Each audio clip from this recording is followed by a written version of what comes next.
Hello, my name is Lou Wall and welcome to the Wheeler Centre's annual Fringe debate. Before we begin, I'd of course like to acknowledge that we are meeting here today and creating and debating on stolen land. I am coming to you off the lands of the Wurundjeri people of the Kulin Nation. And I'd just like to acknowledge that sovereignty was never ceded and treaties were never signed. As a white artist, for me it's a big privilege to be able to make art and do crazy stupid debates on land that has seen such a long and rich history of arts, culture, song, storytelling, dance, you name it. This always was and it always will be Aboriginal land. Okay, well, let's start the debate, baby!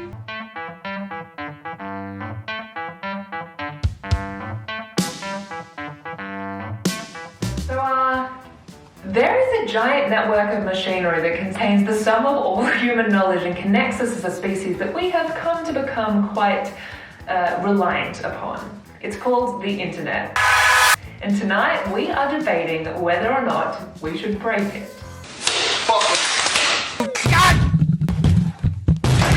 Now you might be wondering, Lou, isn't the internet already broken? Didn't Kim K break it in 2014 with her booty? Or maybe it was the Kickstarter for the potato salad that ended up raising 55k. The egg that became the most liked photo ever on Instagram. Solange and Jay-Z's iconic elevator fight. Coney 2012. Trump's cop theft dance. Get on the beers. Maybe it was more recent. Maybe it was James Corden. Street busking in LA with a cast of Cinderella and a rat onesie.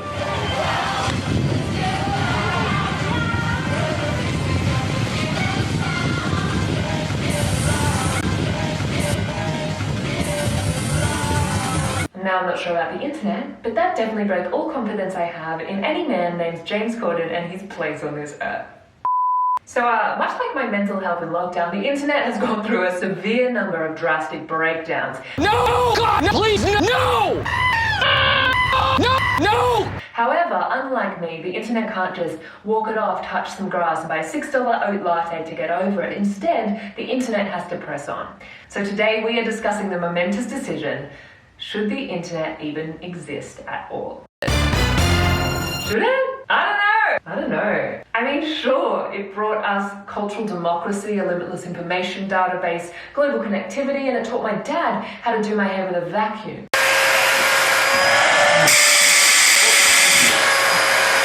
But it also brought us technocratic hellscapes where the resurgence of fascism is propelled by decentralization and also that fucking Baby Shark song.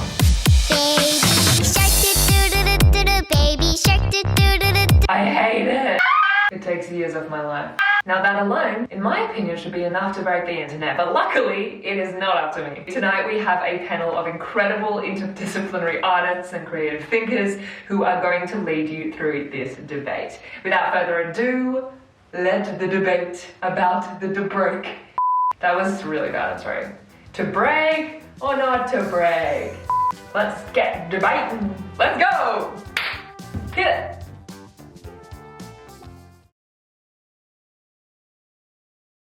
$380 million years ago, we were this. Now, we are this. Has evolution gone too far? The founder of a certain titillating emerging consulting firm seems to think so. Who's this for again? The Wheeler Center. Who? The Wheeler Center? The Feelers Center. Is that like for pervs? No, they're a literary institution. That's the same thing. I'm Margot St. Margot, and I used to be in the workforce. Oh, we were very productive. All the time. We were fast. Oh God, we were fast. Every tool and workflow interrogated and adjusted to perfection so that we may do more in less time. The greatest compliment was being called a machine. I was proud of it. Little old organic me, a machine? I felt incredible. Until I didn't. So I left the workforce and founded Cambridge Analytica. How did that process begin? I started telling people I founded something, and then it was true. Would you describe yourself as a whistleblower? Oh no, I don't blow those. Cambridge Analytica believes in the viscous internet. Right now, the internet is water.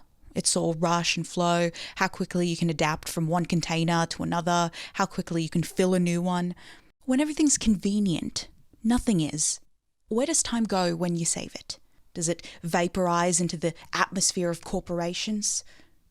Cambridge Analytica's mission is to take those internet waters and yeast it up. By forcing you to slow down, the viscous internet asks you what you really want, gives you what you need, and then stares at you until you leave. Oh, is this like mindfulness? No. This is the radical redistribution of time based on the mucal temporal. A great example of the viscous internet in action is Princeton's online presence. Princeton University is, of course, the prestigious American school that Hilary Duff's character in seminal masterpiece A Cinderella Story really wanted to go to. So you know they're legit. Princeton have taken to heart the principles of the viscous internet and applied it to their own online presence. See how they supply the information and then they're like, get out of this website, move on with your life, delete your account, bitch. The viscous internet does not seek to discourage discovery, but to encourage approaching discovery with purpose. Bitch. Instead of character limits, the viscous internet will impose character minimums to slow the speed of information. This may hopefully delay the speed between the conception of a thought and its public transmission. Viva the thick internet. An added bonus shall be that the world of advertising may collapse and one day fade away like a distant memory, and God, I really hope it does. The viscous internet must combat the delusions of growth held by every corporation, brand, and wannabe brand by heaping yeast upon their streamlined strategies, giving them strokes and watching them die. And maybe one day, one fine day, Margot will finally forget the trauma of open plan offices, Slack channels, and white 30-somethings calling each other queen. The present-day runny internet enables companies to compete, obliterate, and eventually dominate the equally runny market.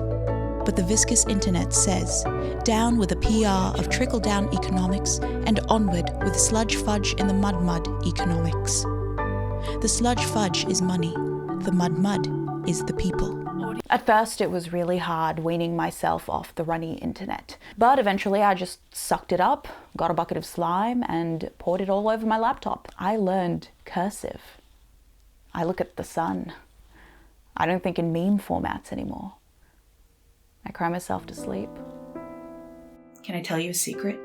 When you went to the bathroom, I took your phone and Googled the formula to calculate viscosity. I don't know why. I'll never use it. But for one shimmering hour, I understood science. Wait, the bathroom lock wasn't actually jammed? I spent an hour clicking page after page after page. Now the only words left in my mind are ball density. Ball density. I shouldn't know that. But isn't it a good thing that you could? Knowledge at your fingertips? Did you go to university? Yeah.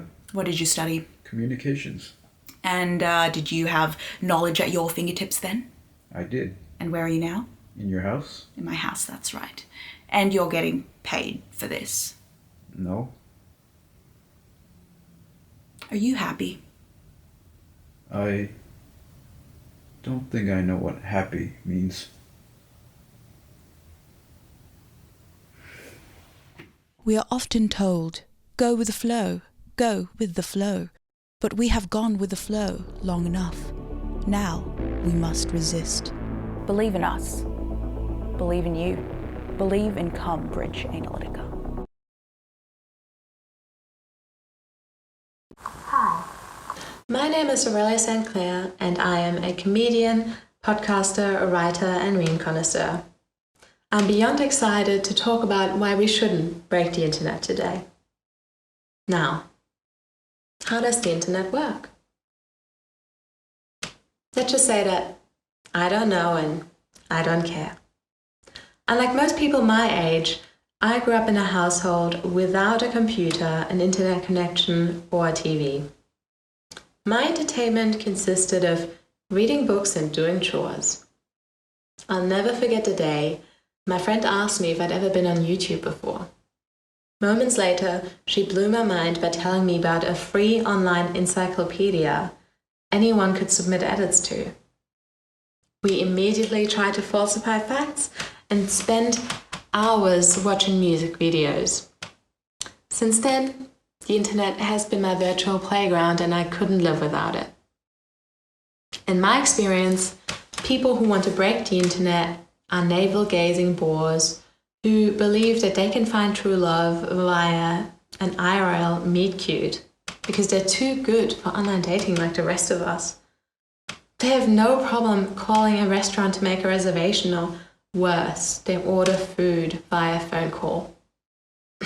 Internet breakers are analog nerds who genuinely believe that they were born in the wrong generation. They warn us of the dangers of the internet and claim we don't talk to each other anymore because we spend too much time online. But hello, I never wanted to talk to most people in the first place. The argument that the internet disconnects people is brought up pretty frequently. But have you ever considered that some of us like being disconnected? The internet allows me to only interact with a list of people I've curated and to validate my thoughts, feelings, and outfit choices. And what's to hate about that? Now, thanks to the internet, I don't have to look at just 2 grainy pictures of an apartment in a newspaper when house hunting. The online loan calculator saves me from going to a bank where my loan would most definitely be denied. And I can contact a medium right after, just for her to tell me on FaceTime that home ownership isn't on the cards for me and probably never will be. I'm able to apply for a more fulfilling career choice online while reading an article all about how AI will eventually take over most jobs, which is something I'm looking forward to, so I can pursue my passion of being a stay-at-home comedian. With that being said, I do believe that certain people should be allowed to break the internet. After all, the phrase break the internet first broke the internet when Kim K was on the cover of Paper magazine in 2014. Around the same time, internet gossip blogs reported that Kim K and Beyoncé were not getting along, causing a rift between their husbands, who shall not be named. In retaliation, Beyoncé broke the internet with the release of her album Lemonade, and then again with the release of her Netflix special, Homecoming. And then Hannah Gadsby broke the internet when her record-smashing comedy special, Nanette, went viral and even won an Emmy, beating Beyoncé's Homecoming. Full circle. And this is just a short list of internet breakers I will always make an exception for. Anyone else trying to break the internet? Back off. Live in your internet-free utopia without ruining it for the rest of us. And yes, there's no denying that there's bad things about the internet, but breaking the internet won't fix any of them.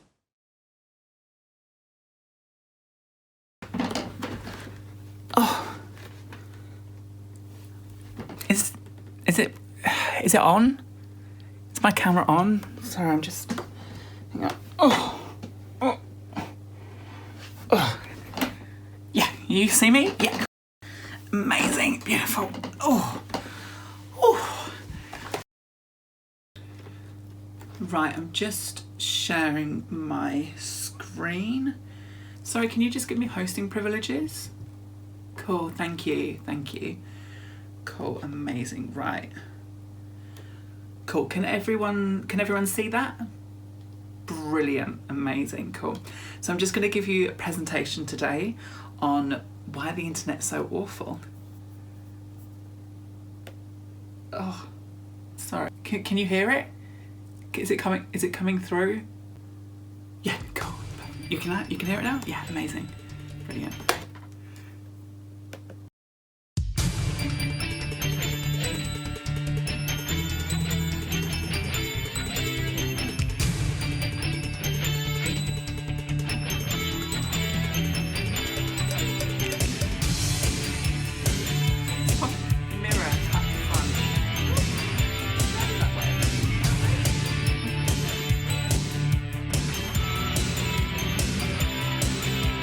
Internet, World Wide Web, this all seems to hurt my head. Computer network, cyberspace, another interface.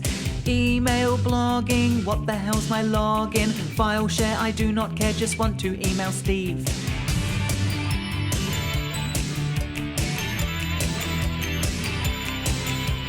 Webcam, website, web address, my login's right. What the heck's an Ethernet? Oh my god, a virus threat. My antivirus doesn't work, McAfee's driving me berserk. I've turned it off and on again, this email I just want to send. The internet's not working. It's been fine, but now it seems to be broken. The internet's not working.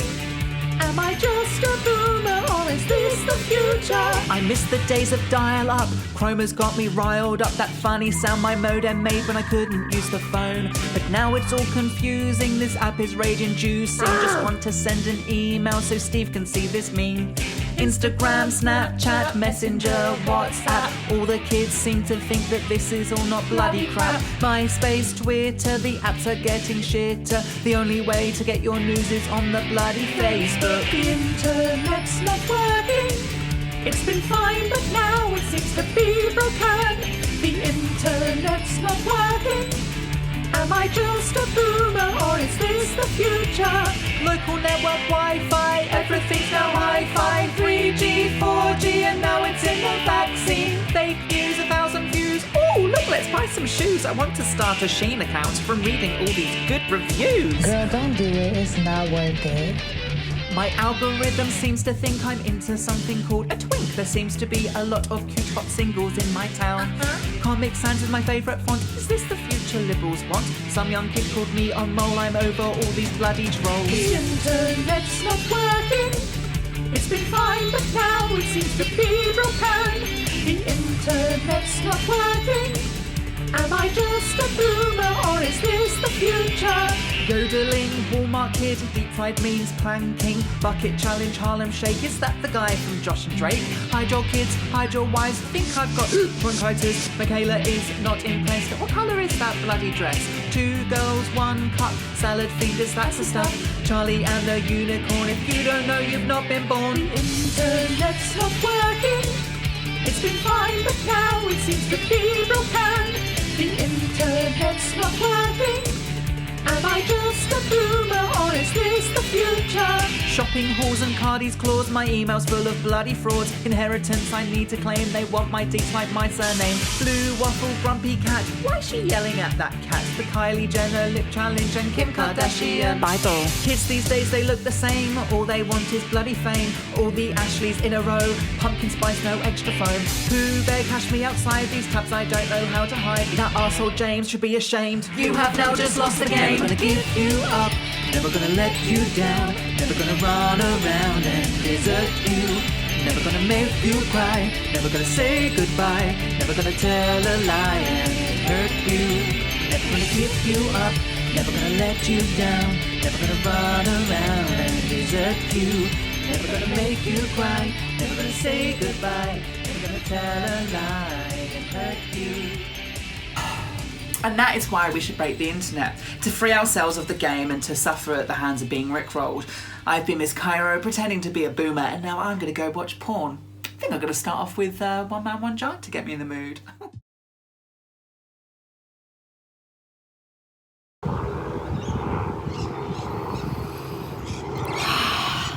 I know what you're going to say. Bring us back to your old glory days where we're all blissfully ignorant of things and events happening outside of our immediate periphery. But here's what I'm gonna say. It is because of the internet that we're living in a time where discussion and knowledge production are livelier than ever. The internet's a tool just like any other. The question, rather, would be, how do you want to use it? I mean, sure, the internet's full of TERFs, mansplainers, neo-Nazis, and some of the absolute scum of the universe. But that's our world. Being made unaware of their existence doesn't change the fact that they exist and will continue to exist regardless. For misfits in rural towns, queers still in the closet, people who have felt like they were the only one in terms of their identity. It's created whole new worlds towards self-education, finding communities, a place to self-actualize different realities. It's created an outlet for those who would not be able to find people like them otherwise. Brandon Taylor says it best: the transformative capacity of will to change that animates so much of online life for Black and brown and queer people exists. For some of us, the democratic dream and the populist impulse of digital life is alive. Not perfect, no, not entirely democratic even, but still there, singing. And here's the clincher: you are watching this on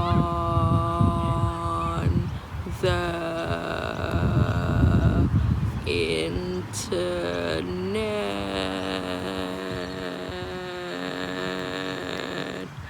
I'm making nearly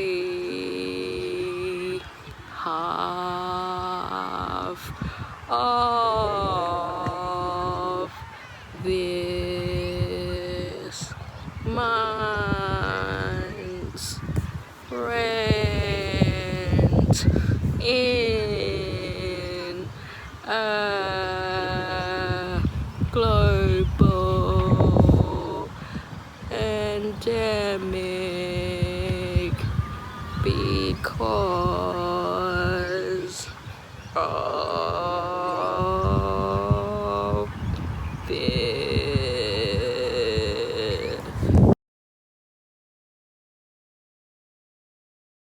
In this debate, you've heard many reasons why the internet is good and why it is bad.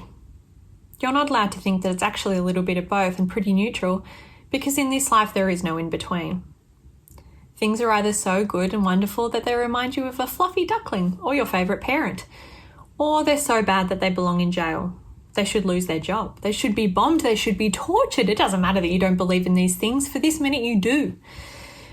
Ironically, this is just one way that the internet has given us brain damage. God love it. If my team hasn't convinced you that we should break the internet, then I'm sure your lived experience has. All those Twitter fights that were about arguments that you weren't actually making. Those egg avatars who slid into your DMs saying you're a bleep, bleeping bleep woman who deserved to be bleeping bleeped. You used to love eggs. Now they've been ruined for you forever. You can never eat an omelette again. And that was your favourite meal on birthdays. The television episodes that have been spoiled, the bad takes that have ruined your day, the entertainers who seemed a lot cooler before they got platforms and could spread conspiracy theories about cousins and vaccines and balls that cancel weddings that you wish you could bleach from your brain.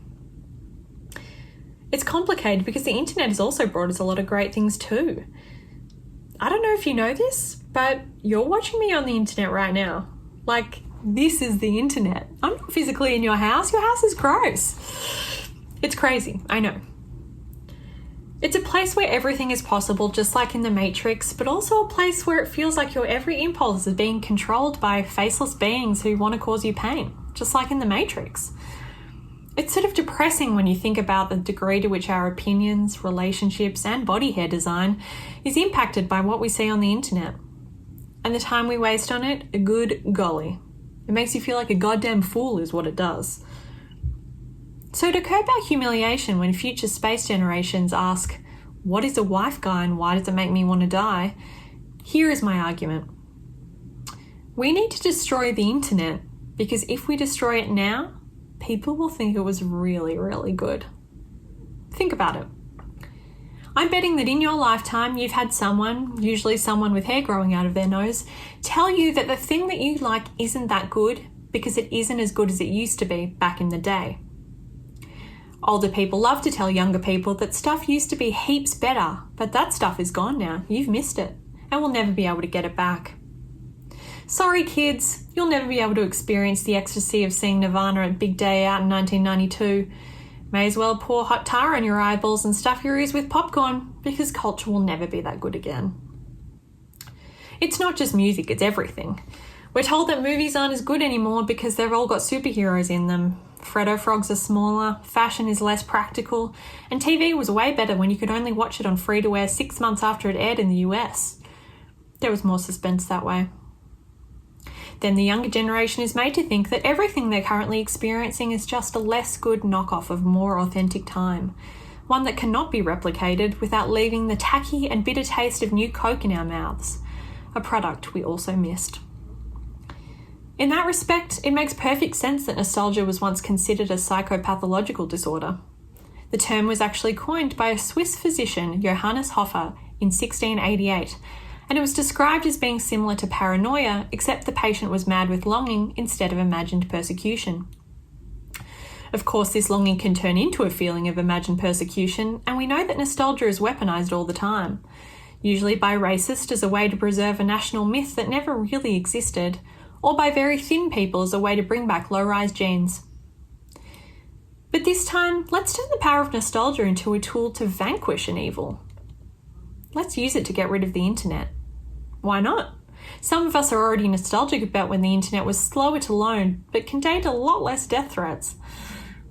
Let's make out like using it really was like travelling down a super information highway that made us all smarter and more interesting and better at dinner parties, but also somehow served to make us more compassionate and empathetic, not to mention teaching us how to do our hair properly. That it was all like curating the most delicious life experience, allowing us to flip between Blue by Joni Mitchell, then switch to Kendrick Lamar's To Pimp a Butterfly, then catch an episode of The Sopranos, read an excerpt from Bill Clinton's impeachment trial before listening to a podcast on Anna Karenina.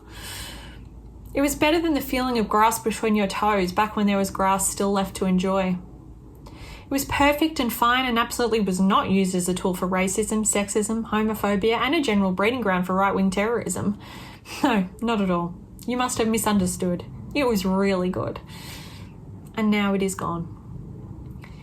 In conclusion, maybe we should break the internet not because it is evil, but because it couldn't possibly get better than this. And right now, it's pretty bad.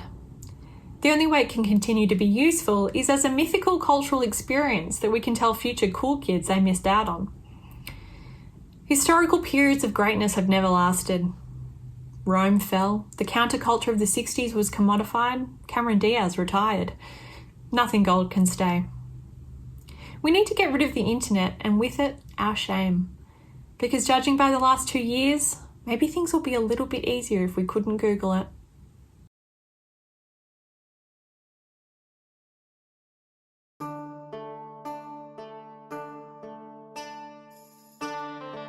We do not need to break the internet. The internet is already broken. The internet was broken from its outset, stillborn, a zombie, the walking online. From its humble 1970s beginnings as ARPANET, the internet was designed as a centralized military tool, the USA's final coup de grace against the Soviets. The ultimate Cold War machine has developed into the ultimate culture war machine. There are those who suggest that the internet is an inevitable step in human development, that it would have occurred via one dialectical permutation of history or another, like the wheel, or language, or bop it. But there is no real basis for this conjecture, other than the current ubiquity of the internet in our contemporary lives. A similar sentiment is widely held about capitalism, or, more specifically, neoliberal hegemony. The next generation of digital natives will be entering a state of affairs wherein it is nigh on impossible to fathom a time before the internet. To misquote the late blog punk Mark Fisher, it's easier to imagine the end of the world than the end of the internet. In 1,000 years' time, the internet may be seen as the true beginning of human history, or it may be seen as the beginning of the end. However, just like the internet, neoliberalism started out as a crackpot backyard fringe concept, cooked up and implemented by a bunch of nerds over a long period of time, and largely disregarded by mainstream thought. The internet and neoliberalism, arguably two of the most dominant forces in the modern world, were not destined to be. There is a parallel dimension where the internet, a system arduously designed to allow disparate networks to speak to one another in a shared language, never existed. This leaves us wondering, what other versions of the internet might have existed, and are those versions still a possibility?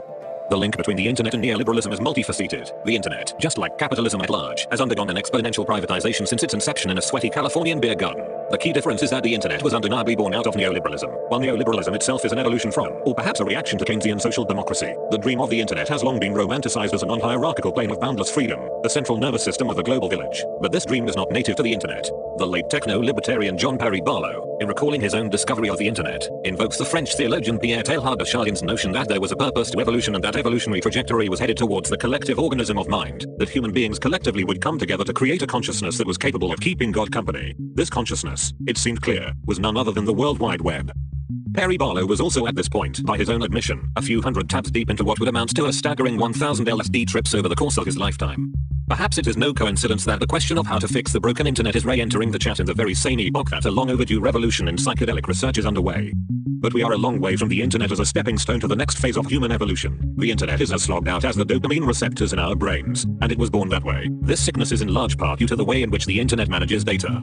In the beginning, the meat of the internet was encapsulated in gigantic cumbersome machines that housed less data than the average user scrolls through in the first 3 seconds of their morning shit. The upshot of this design, which has evolved into cloud storage, means that your data not only lives elsewhere, it is privately owned by someone else. And that someone else is, in 2021, for the most part, Silicon Valley behemoths and secret government security agencies. So not only has the internet become a neoliberal technocratic hellscape, it does not even contain the core neoliberal promise of private property. There are thus two intertwined problems here that pioneers of the next version of the internet must tackle: the deprivatization and the decentralization of the internet. Tech giants have monopolized the internet, and this was their goal all along. When asked in an interview how much of the internet he actually owns, Jeff Bezos, founder of Amazon, originally to be named Relentless.com, replied with, "That's a good question. It's a lot." So who should own the next iteration of the internet? Big Tech? ASIO? Jake Paul? The answer is, of course, the people. We must, so to speak, seize the means of production. Two tools in this effort include the implementation of net neutrality and data sovereignty. In regards to the complex notion of internet decentralization, we are at a fork in the road. One direction leads to the model of the dark web, the most anarchistic, horizontal vision of the internet. The other towards a model of democratization, with all its yucky laws and accountability. Both come with their own host of difficulties. The former invites a breeding ground for a lawless cyber frontier with similarities to the Old West, whilst the latter implies an end to the web's supposedly glorious anonymity. One suggestion by network architecture researcher Dirk Trossen is that we must build an internet that is in effect devoid of geography, so as to avoid what Wired editor David Baker describes as a panopticon of our own making. The terrifying stakes of this frontier can already be seen in China's post-ironically titled Skynet, a dystopian convergence of the Internet of Things espoused by Bezos and the civilian surveillance of the NSA. We cannot break what is already broken. One might argue that it is not the internet that is broken, but humanity itself, that we must look within and fix ourselves before we can fix the internet. One might also argue that the internet, truly a hyper-object, is too massively interwoven into the fabric of reality, indeed, the production of reality. To dismantle this increasingly ungraspable threshold between the actual and the virtual may be the ultimate example of what Marcel Duchamp called the infrathem, the infinitesimal, vibrating, uncertain distance between surfaces. But the fact remains that the biggest problems facing our civilization, global climate change, the destruction of natural environments, mass exploitation, the resurgence of fascism, and ununified leftist agenda, are all inextricably linked to the internet, and increasingly so. The profound ecological impact of crypto mining and the role of neural network content algorithms in propagating conspiracy theories are but two examples of this. We must treat the internet and the people that populate it as an irreversibly interconnected system. Any project that seeks to fix the internet, just like any project that seeks to fix neoliberalism, must also be a political project orchestrated on a global scale. A huge thank you to all of our wonderful speakers. If my life wasn't surrounded by indecision in every aspect already, their charm, wit, intelligence, and screenshots of their tits now have me both horny and completely unable to decide on a winner because their arguments were possibly too good. Thank you so much for coming. For now, we're just going to let the internet do its own thing. You know, go on its own path, keep its own course, follow its own journey. And us as artists, we're going to keep filling it with beautiful art, creative ideas, and deranged TikToks. And you know, you never know what's going to happen. Maybe one day, in the not too distant future, the internet might in fact break us.